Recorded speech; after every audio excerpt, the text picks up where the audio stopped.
Video disclaimer: This video is only for entertainment purpose, so please don't take seriously. Hello guys, मेरा नाम है मानव और आपका स्वागत है आपके अपने चैनल आरसी मैशअप में। गाइज, आज के इस वीडियो में हम देखने वाले हैं एक कमाल के मैशअप रिएक्शन को। अगर आपको ये मैशअप रिएक्शन की वीडियो पसंद आएगी तो वीडियो को लाइक और शेयर जरूर कर दीजिएगा और चैनल पे नए हैं तो चैनल को सब्सक्राइब जरूर कर लीजिएगा। Thank you. तो गाइज, आगे की बात हम वीडियो खत्म होने के बाद करते हैं, तो चलिए इस कमाल के मैशअप रिएक्शन की वीडियो की शुरुआत करते हैं। Hope you will enjoy. Bharat के अंदर हमारी तो वो शक्लें नहीं देखते। जापानीज बहुत नाइस पर्सन। ये मेरे दोस्त होते हैं वजह बोलते हैं बहुत अच्छे और सच्चे होते हैं जैसे हिंदुस्तानी सच्चे। बिल्कुल, वो ये बात है, ये मैं भी मानूंगा। और आज उतरे भारत की धरती पर, ये अपना G20 के फॉरेन मिनिस्टर की मीटिंग में नहीं है अपना, लेकिन ये 2 दिन के दौरे पर आए हैं। ये देख, उधर नहीं पहुंचे, 2 दिन की सरकारी तो अपने पहुंच चुके। और ये देखो खुद पीएम पहुंचा और अब पीएम मोदी से मुलाकातें होंगी, डीलें होंगी, बिजनेस से रिलेटेड बातें होंगी, जो इधर बुलेट ट्रेन बिल्कुल उसके बारे में बातें बिल्कुल। और बड़ी डील है जी, एनर्जी, फूड सिक्योरिटी, हर चीज पे बात। उधर यूक्रेन और यार क्या भारत स्वागत करता है अगले का यार मतलब कल्चरल डांस अपना वहां पर दिखा रहे हैं। छोटे छोटे बच्चे आए हुए अपने वो कल्चरल ड्रेस में, ये नहीं है भारतीय ड्रेस में आए हैं। होगा ना जिसे सच में अपने देश की चिंता है, फिक्र है, वो आज डर रहा होगा पाकिस्तान के भविष्य को लेकर। नॉट रियली, क्योंकि पाकिस्तान के पास न्यूक्लियर वेपन्स है। क्योंकि भारत काम ही कुछ ऐसा करने जा रहा है। यकीन नहीं आता, मैं आपको दिखाता हूं। दरअसल आप स्क्रीन पर देखिए, बिजनेस स्टैंडर्ड समेत द प्रिंट और तमाम जो बड़े न्यूज़पेपर और मीडिया हाउस हैं जो कि डिफेंस की खबरों को फॉलो करते हैं, उन्होंने एक बॉम्ब गिरा दिया है। कैसा बॉम्ब? खबर ये निकलकर सामने आई है कि जो पहले बताया जा रहा था कि भारत 40, 36 या 50 या ज्यादा से ज्यादा 60 Su-57 लड़ाकू विमान खरीदेगा, वो सब झूठ है। क्योंकि अब भारत बहुत मेगा लेवल पर अपनी तैयारी शुरू कर चुका है और हम 36, 40 या 60 नहीं, पूरे 140 Su-57 ठीक है, वेरी गुड। 140 लीजिए आप, दैट विल हेल्प। वहाँ चाइना के 300 हो चुके हैं, पाकिस्तान को चाइना से मिल जाएंगे, मगर हमारा थ्रेट पाकिस्तान नहीं है, हमारा थ्रेट चाइना है। खरीदने जा रहे हैं। और ये सिर्फ खबर नहीं है जो उड़ाई जा रही है, एक्चुअल में ब्लूप्रिंट है भारतीय वायुसेना का। कैसे? दरअसल भारतीय वायुसेना की प्लानिंग ये है कि 2+5 के फॉर्मेशन में हम ये लड़ाकू विमान खरीदे। नहीं समझे? दरअसल 2 स्क्वाड्रन लड़ाकू विमान सीधे रूस से इंपोर्ट किए जाएंगे, यानी कि जो रूस में बन रहे हैं already. That's how it is कि पहले आपको इंपोर्ट करने पड़ेंगे, क्योंकि अभी तो इमरजेंसी है आपके पास, 5th जनरेशन एयरक्राफ्ट नहीं है, तो पहले इमरजेंसी है, उसके लिए तो इमीडिएटली आपको खरीदने पड़ेंगे। जब आपके स्क्वाड्रन्स में भी 2 स्क्वाड्रन शायद आ रहे होंगे, उसके बाद 5 जो हैं बाद में मैन्युफैक्चर होंगे, विच इज़ ओके। मगर अभी की अर्जेंसी के लिए 5th जनरेशन फाइटर जेट्स आ रहे हैं फैक्ट्री में, वहीं से बनकर 2 स्क्वाड्रन यानी करीबन 36 से 40 Su-57 रूस से डायरेक्ट आएंगे। लेकिन जो बाकी के 5 स्क्वाड्रन लड़ाकू विमान होंगे, वो भारत के अंदर HAL की नासिक फैक्ट्री के अंदर बनाए जाएंगे। कई लोगों को लग रहा होगा कि यार रूस बनाएगा क्या भारत में, असेंबली कर रहा होगा। देखते कितने पार्ट्स हमारे लगेंगे, वील सी।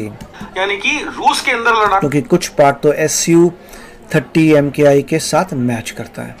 विमान बनेगा, उसे भारत के अंदर टुकड़ों में लाया जाएगा और फिर भारत की नासिक फैक्ट्री में जोड़कर यह कह दिया जाएगा कि यह मैन्युफैक्चरिंग भारत में हुई है। तो नहीं, ऐसा नहीं है। दरअसल रिपोर्ट्स के अनुसार 60 से लेकर 70% कंटेंट भारतीय होना चाहिए, यानी कि इसे बनाने तो 60% हमारे मटेरियल्स होंगे।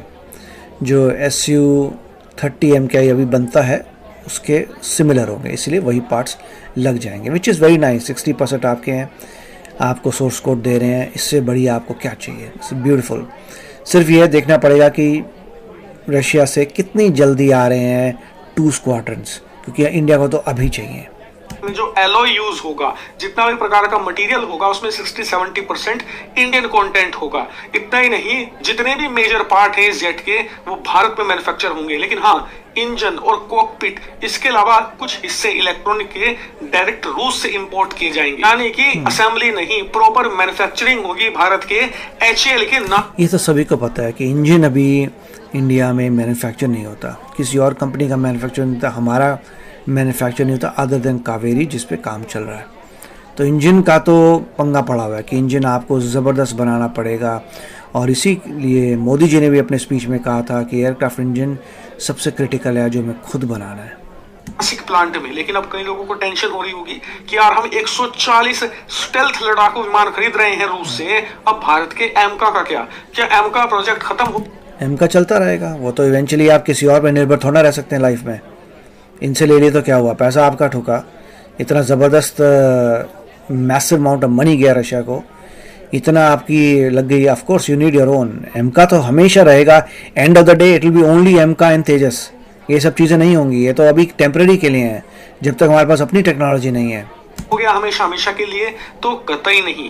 दरअसल ये 140 लड़ाकू विमान एमका को खत्म करने के लिए नहीं, बल्कि एमका को सपोर्ट करने के लिए आए हैं। मतलब 2030 एमका का सपोर्ट करने नहीं, हमें सपोर्ट करने के लिए, कि अभी हमारे पास एक भी 5th जनरेशन नहीं है। पहले अपना रेडी तो हो जाए, उसके बाद एमका आता रहेगा। तक जब तक एमका बनकर तैयार नहीं होता, तब तक ये फ्रंट लाइन पर लड़ेंगे, यानी कि भारत का मुख्य मोर्चा संभालेंगे। क्योंकि चाइना के बाद 300 आ चुके हैं इसलिए। लेकिन जब एमका बनकर तैयार होगा तो याद रखिए वो एक 100% स्टेल्थ लड़ाकू विमान होगा, यानी कि पूर्ण स्टेल्थ, जबकि Su-57 एक पूर्ण स्टेल्थ जेट नहीं है। लेकिन देखिए एमका जो होगा उसमें सबसे बड़ी बात है 100% इंडियन होगा, मेन तो ये है। ऐसा वो बनने वाला है 2035 में, which is very very far away. 10 साल के बाद, 10 साल में कितनी टेक्नोलॉजी बदल जाएगी। मगर उसके लिए भी हमने एक इंटरव्यू किया था जिसमें वो कह रहे थे ऐसा नहीं है, 10 साल के बाद भी जो नई टेक्नोलॉजी आती रहेगी वो लगाते रहेंगे। तो वो लोग जो है मॉड्यूलर अप्रोच कर रहे हैं, अगर कोई चीज़ टेक्नोलॉजी इवॉल्व कर जाती है उस पार्ट को निकाला जाएगा, हाई टेक्नोलॉजी वाली चीज़ लगा दी जाएगी।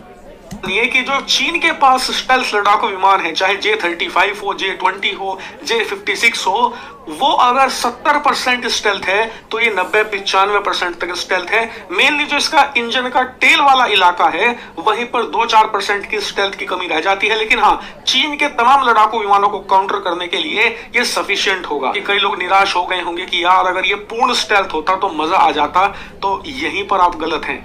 ये पूर्ण स्टेल्थ नहीं है, तभी इसका ये देखना पड़ेगा, मुझे पता नहीं है, आई डोंट थिंक इसका वर्टिकल लिफ्ट ऑफ है।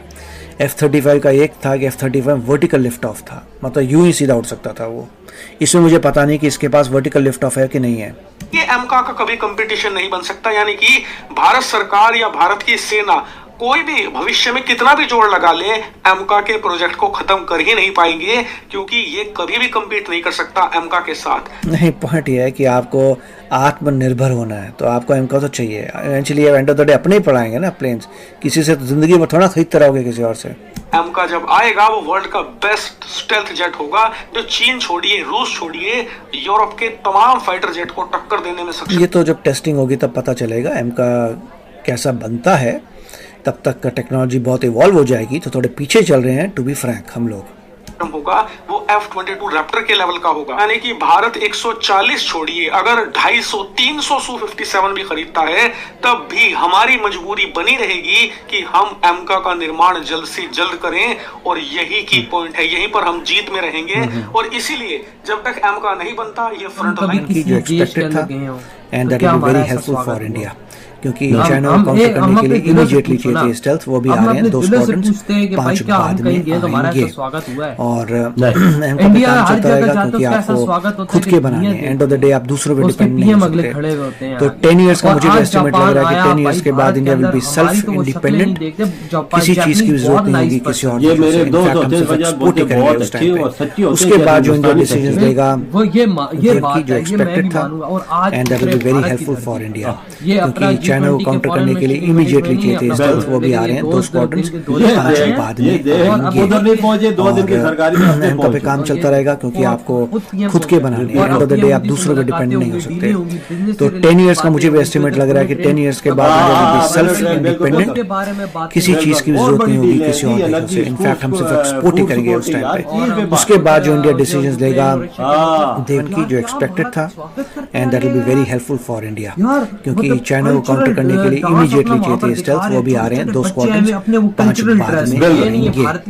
और एमका पे काम चलता रहेगा, क्योंकि आपको खुद के बनाने हैं। एंड ऑफ द डे आप दूसरों पे डिपेंड नहीं हो सकते। तो 10 इयर्स का मुझे भी एस्टिमेट लग रहा है कि 10 इयर्स के बाद India will be self independent, किसी चीज की जरूरत नहीं होगी किसी और देश से। इनफैक्ट हम सिर्फ एक्सपोर्ट ही करेंगे उस टाइम पे।